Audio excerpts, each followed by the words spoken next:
Tonight, the US and Israel trade strikes with Tehran as Iran reportedly selects a new leader, while Australia sends crisis teams to help citizens stranded in the Middle East. Hello, I'm Guy Stayner. This is ABC News.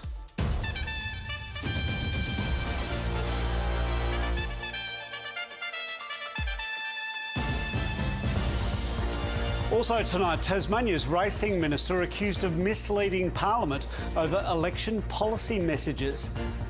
The AFL world mourns the death of broadcaster Dennis Cometti. And how do you solve a problem like Mariah, the island being loved to death?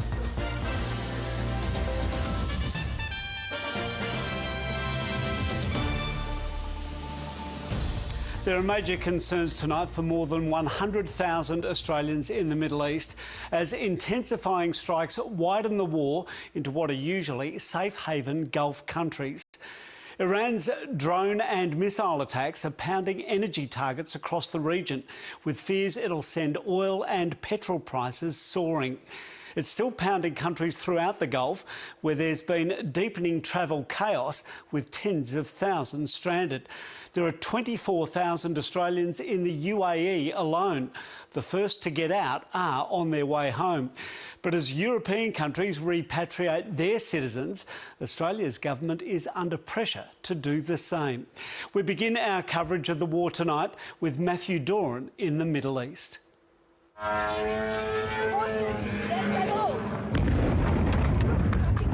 Dubai feels the force of Iran's retaliation. Another drone. Panic outside the US consulate after a drone slammed into a nearby car park. Tehran striking targets across the Middle East as the US and Israel launched another wave of attacks. We have severely degraded Iran's air defenses and destroyed hundreds of Iran's ballistic missiles, launchers and drones. And in simple terms, we're focused on shooting all the things that can shoot at us. The building housing Iran's assembly of experts destroyed as the group of senior clerics prepares to choose the successor to slain Supreme Leader Ayatollah Ali Khamenei. Reports from Iran suggesting his son, Mojtaba Khamenei, could be in line. Well, most of the people we had in mind are dead. So, we had some in mind from that group that is dead. And now we have another group, they may be dead also.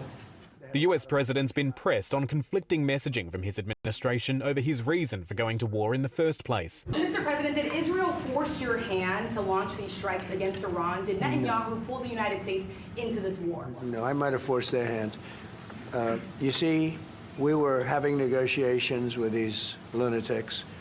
And it was my opinion that they were going to attack first. They were going to attack if we didn't do it. The cost of US action is becoming clearer, with the Pentagon identifying 4 of the 6 US service members killed in a drone strike in Kuwait.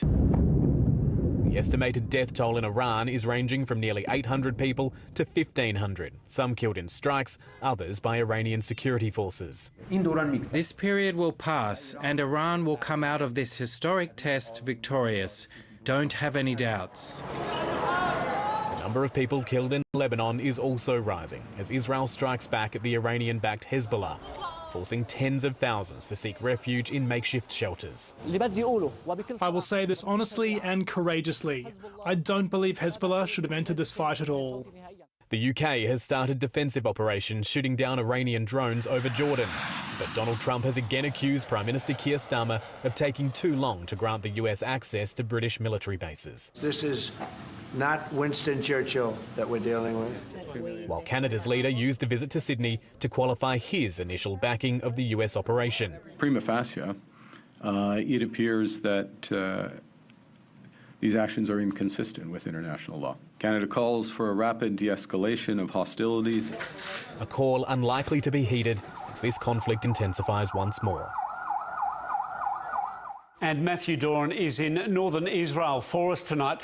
Matthew, what's the latest on Israel launching a new wave of strikes into Lebanon?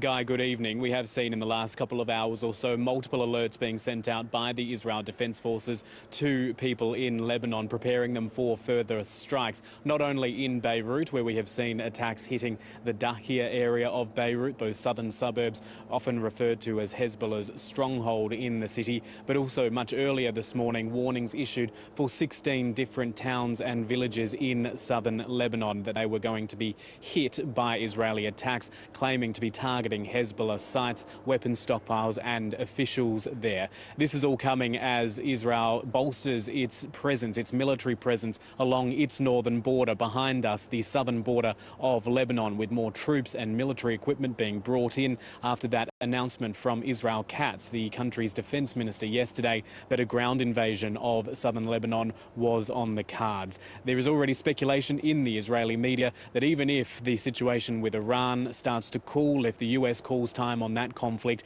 this new front between Israel and Hezbollah in Lebanon could drag on for some time. Guy. Matthew Dawn, thanks for that update.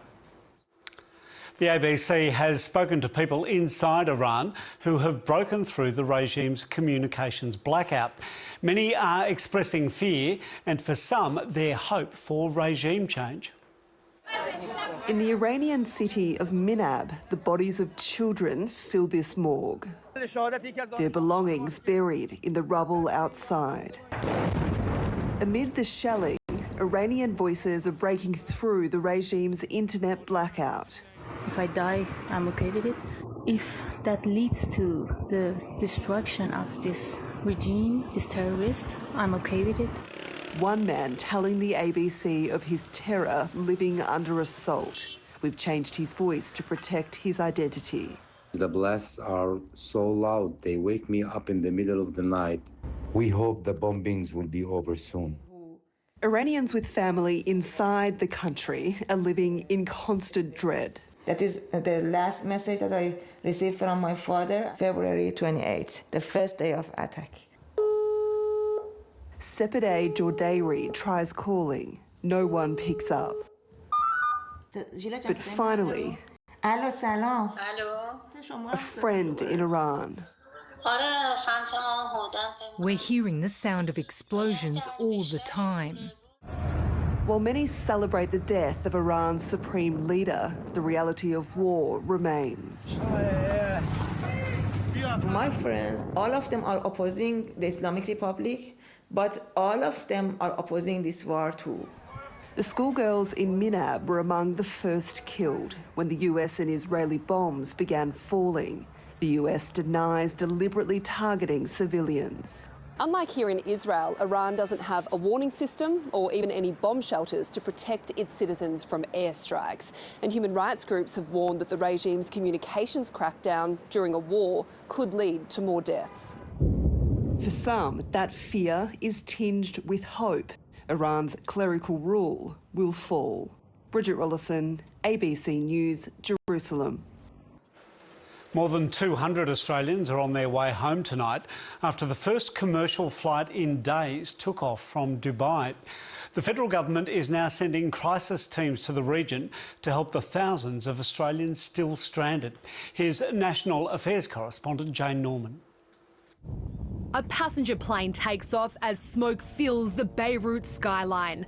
Grounded for days, the first flights are finally leaving the Middle East, taking tired and terrified travellers home. There was a real tense atmosphere. We were all kind of like, we don't know if we're going to make it. Even if we got to the gate, we don't know if we're going to go on that flight. Never been so scared in my life.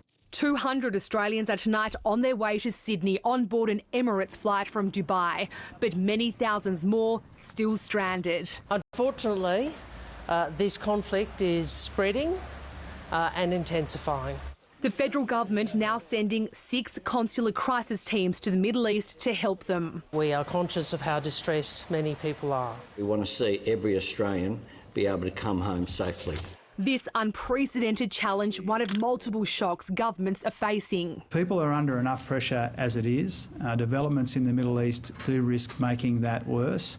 Global oil and gas prices are surging, with the crucial Strait of Hormuz still closed, paralysing exports. Donald Trump stepping in. The US Navy will begin escorting tankers through the shipping lane as soon as possible, he posted on social media. The US will ensure the free flow of energy to the world. Australians already feeling the pain. They're just jacking the price up for fuel they've already got. 2 to 3 days ago, it was around $1.79. And now it's like $2 pretty much. According to the NRMA, drivers in Melbourne, Brisbane and Sydney are paying well over $2 a litre for unleaded fuel. Prices in Perth and Adelaide closer to $1.85. Yet again, Australia's 3 largest capital cities are having their price cycles manipulated, and it is families who are paying the price. Retailers cannot be taking people for mugs. For now, the Treasury is not contemplating cutting the petrol tax. His budget challenges just got a whole lot bigger. This extreme global economic uncertainty, and that does inform our budget for May. The government's urging people not to panic.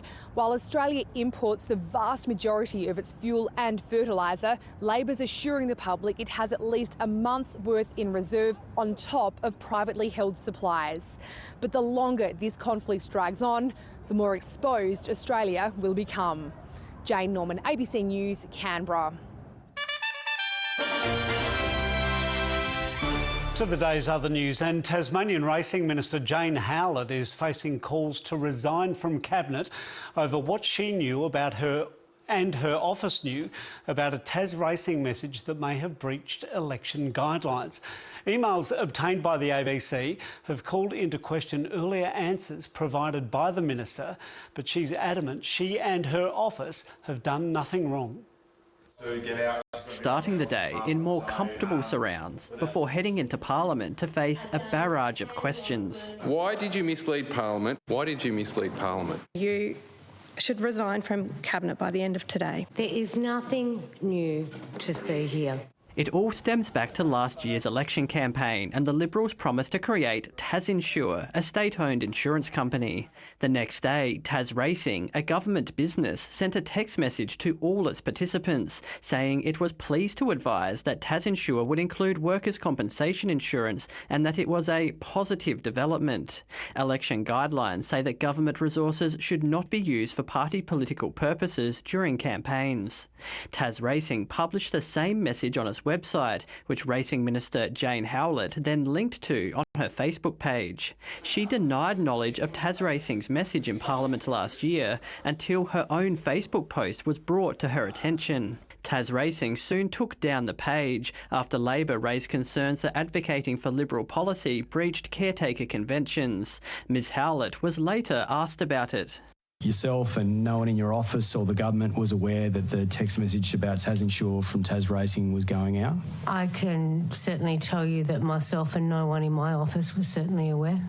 The ABC has obtained emails under right to information that show Ms Howlett's office was made aware of Tas Racing's message the day before it was sent out. A public relations consultant who drafted it saying in an email, Luke says okay for tonight now. Luke is Luke Gaetani, then Jane Howlett's senior advisor, now her chief of staff. The email shows an advisor did what he should do. Provide details of the policy. Ms Howlett has denied misleading Parliament, saying her office didn't know Tas Racing would send the message out as a text message. She says that's consistent with her previous answers. The political fallout is likely the only consequence she could face.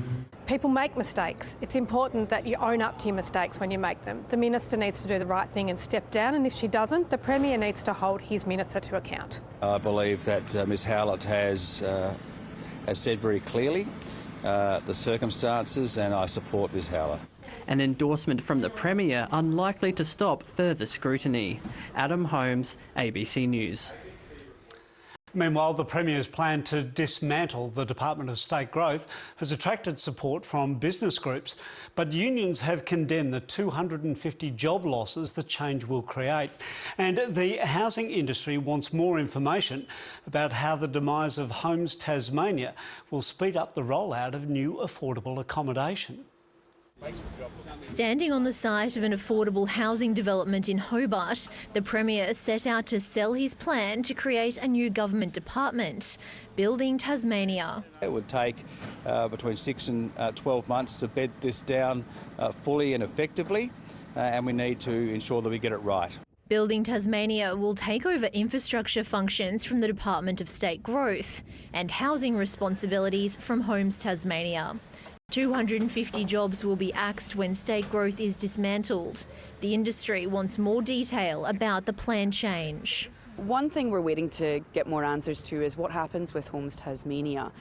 In its infancy, that association or that organisation has struggled to deliver on new housing. Last year, an independent report found Homes Tasmania was hamstrung by confused decision-making and funding uncertainty, which impacted its ability to communicate with stakeholders and councils. The Premier has now admitted Homes Tasmania hadn't achieved what it was meant to. The concern is what now? If it goes back into the department, is it back to the future?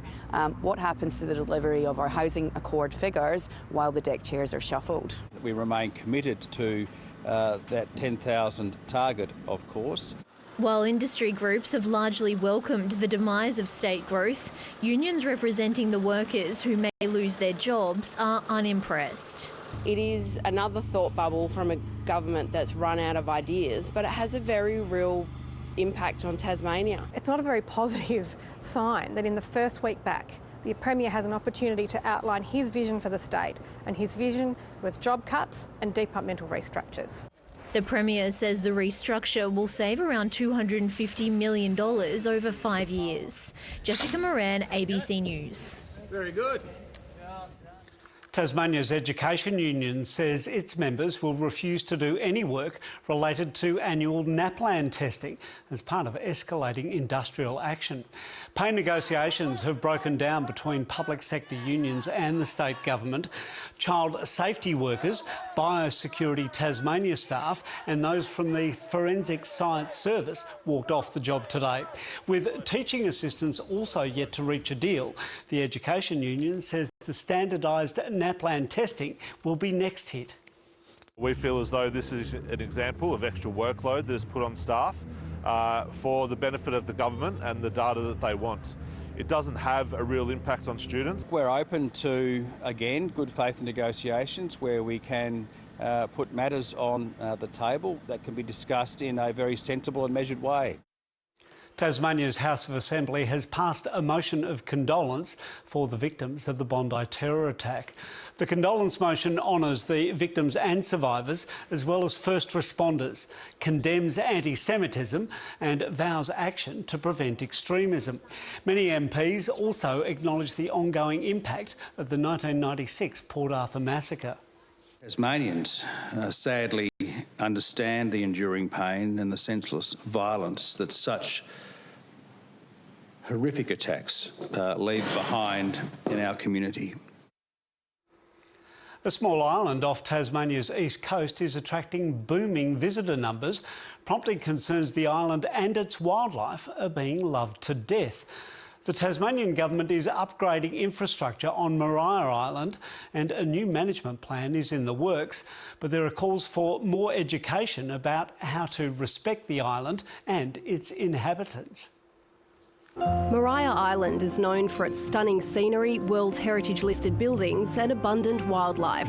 It's been a favoured destination for generations of Tasmanians, and even interstate and overseas visitors make repeat trips.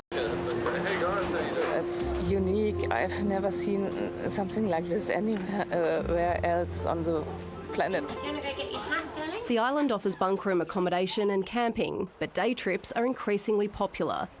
Tourist numbers have been steadily growing over the past 15 years, and in the 2023-24 financial year reached a record 53,000 visitors.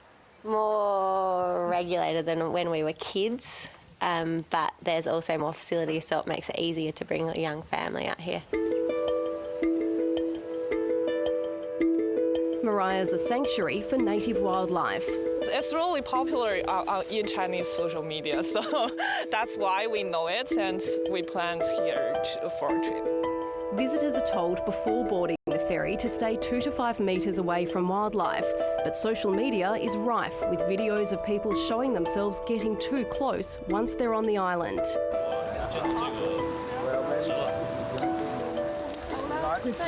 Please all come back away from them. Please back. Give it room. Give it room. Running away because you're all crowding it. Jazz Potter and Rosie Gibbs are ecology students on exchange in Tasmania and New Zealand from the UK. It's definitely been more populated than we would imagine. There's a lot of tourists here and a lot of people who are clearly quite uneducated about how to treat wildlife properly. I think there should be stricter management in place to ensure that people are properly educated.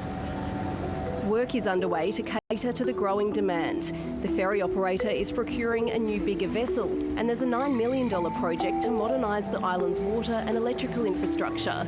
A large area has been cleared for the new wastewater treatment plant. Conservationists have raised concerns that those trees were critical habitat for the threatened swift parrot and 40-spotted pardalote. We need to get our priorities straight here with parks. Are we here to protect this beautiful area for generations to come, or to flog it off for infinite growth in the short term? Tasmania's Minister for Parks, Nick Duigan, says the infrastructure upgrades are critical for the sustainability of the island. A new draft management plan for the Maria Island National Park has been out for public comment. An overwhelming number of Tasmanians responded to the management plan consultation, saying they want the island to largely stay as it is, with no further accommodation or any food offerings. They want visitor numbers to be limited and more education for those who do come here to better protect the island. The final management plan is due to be released and implemented later this year. Selena Bryan, ABC News. To finance, and global share markets fell heavily today as investors became increasingly worried about the impact of the war in Iran. Here's Alan Kohler. The Dow Jones average of American blue chips fell 2.6% at the opening and managed to recover during the day to finish less than 1% lower, as did the S&P 500. But look what's going on in Korea today. The share market there has crashed more than 10%, and shares in Japan, France and Germany are down more than 3%. In Australia, the market shrank about $50 billion with falls across the board. Miners, banks and retailers. Gold and silver fell sharply because a lot of traders had to sell them to cover their share trading margin calls. But the oil price kept rising even as Donald Trump put out a post on Truth Social saying he'd ordered the US Development Finance Corporation to provide political risk insurance to ships going through the Persian Gulf at a very reasonable price, and if necessary would ask the Navy to escort them through the Straits of Hormuz. And the Australian dollar is down against all other currencies. Now here's a graph comparing the oil price rise this time with the median of all geopolitical shocks since 1980, obviously not including the two oil shocks of the 1970s. It does include the Iran-Iraq war, the Arab Spring, 2 Gulf Wars and Russia's invasion of Ukraine. Now, as you can see, this time is about half the course. Also, it usually takes about 4 to 5 months for the oil price to get back to where it was. Finally, some stuff from this morning's national accounts. Real GDP increased 0.8% in the quarter, as did total hours worked. So, the growth in GDP per hour worked, otherwise known as productivity, was 0. So no sign of AI improving productivity yet, which might have something to do with this graph of domestic demand, which is the dotted line. Its two main components, government, that is all governments, including local and household. And it's pretty clear, isn't it?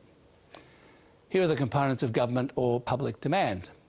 And well, it's not defence or investment, it's spending. And that's finance. Tributes are flowing for legendary sports commentator Dennis Cometti, who's died at the age of 76. Cometti had one of the most distinctive voices in the industry and called some of the country's most memorable sporting moments. And he was renowned for his brilliant one-liners. He came up behind him like a librarian. He never heard him. One of the most recognisable voices in Australian sport, Dennis Cometti had a knack for capturing the moment. But there was only one Cometti. However, there will be those who seek to achieve the tremendous standard that he set over such a long time. Born in Geraldton in WA's Midwest in 1949, Cometti showed promise at West Perth, playing 40 games in the Waffle before injuries prevented a career in the VFL.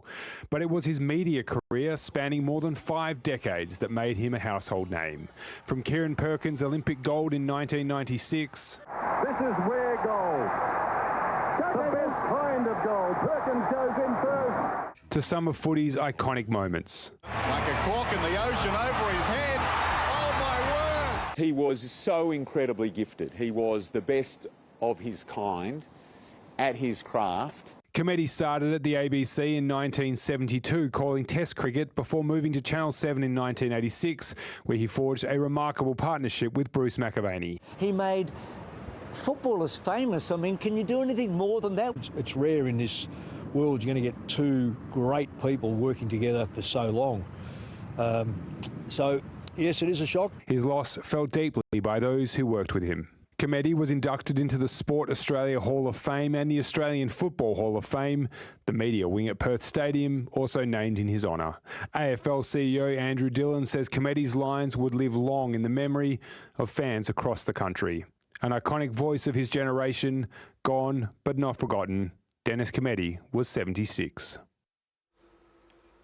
Iranian footballer Sarah Didar has fought back tears as the young striker opened up about the fear players have for their loved ones at home. Iran takes on the Matildas in the Women's Asian Cup on the Gold Coast tomorrow night, a world away from the Middle East, where the team's country is at war. Tilly's fever has hit the Gold Coast and it's business as usual for the Aussies as they prepare for their second match of the group stage. We're here to do a job. We want to play good football, we want to get good results and ultimately qualify for the World Cup. For the Iranian team, the war raging in the Middle East is casting a dark shadow over the tournament. And the courage to be able to get up with everything that's going on is absolutely admirable. Defiant, they refused to sing the national anthem before their loss to South Korea on Monday. Concern for family and friends caught in the crossfire at home is weighing on the players. We are sad that what has happened to Iran and our families in Iran and our beloved ones, but I really hope very good for our country and to have very good news ahead. The Matildas will rotate their squad. They face a 3-day turnaround before their group-deciding blockbuster with South Korea on Sunday. At the moment, everyone's excited to play, and there's going to be a few disappointed ones when I do the rotation. Organisers are expecting a capacity crowd here on the Gold Coast tomorrow night, which would be the first sold-out game in the tournament's history. Well, I think you've just seen how far the women's game has come, especially over the last 5 years. Overnight, China beat Bangladesh 2-0, and this afternoon, Japan beat Chinese Taipei. Mackenzie Colohan, ABC News, Gold Coast. A Victorian artist has won the Hanger's Choice Award in Australia's most prestigious Landscape Art Prize. Works by the 42 finalists for this year's Glover Prize are on display at Evandale, near Launceston. The overall winner will be announced on Friday. The Hangers, who unbox the prize entries, have picked a painting by Peter Watts as their favourite. They say the piece transported them to Tasmania's southwest wilderness. This year was really, really difficult because there are a lot of really nice pieces of art, and as we were unwrapping them, it's, ooh, this one's a really nice, ooh, this one is a possibility. To the weather, and tonight's photo of last night's blood moon is from Tarina night. That makes 3 nights in 1 night. Warm and in the mid-20s for most of the state today. Campania had Tasmania's top of 28 degrees. Hobart and Launceston both had 25, Devonport 22. The satellite image shows why we had such lovely conditions today, mostly clear skies, but a cloud mass is approaching from the west. It's associated with a cold front that's moving very slowly. It should cross the state in the early hours of Friday morning. Across the country tomorrow, a bit of rain in Brisbane, fine and warm in the other state capitals, hot in Perth. Back home, it will be fine apart from showers developing about the west and northeast. Anything up to 9 millimetres about the west. Burnie will be fine and 23 degrees, becoming windy in Devonport, 22. Launceston, a top of 24 after a low of 13, windy in St Helens and Campbelltown. And Hobart's in for another gorgeous sunny day, a top of 26 after a low of 15. There's a medium chance of a shower further south. Sunrise tomorrow will be at 7 minutes to 7. On coastal waters, there'll be northwesterly winds of 15 to 25 knots, reaching up to 30 knots in several districts and 35 about the south. There are gale warnings from Tasman Island to Low Rocky Point and strong wind warnings from the east of Flinders Island to Wineglass Bay, the central west coast and the southwest lakes. Friday, mostly fine, apart from showers about the west and south. Saturday, fine, apart from light showers about the west. And looking ahead, staying fine Sunday and Monday before a chance of showers midweek. And that is the program. Up next is 7:30. See you tomorrow.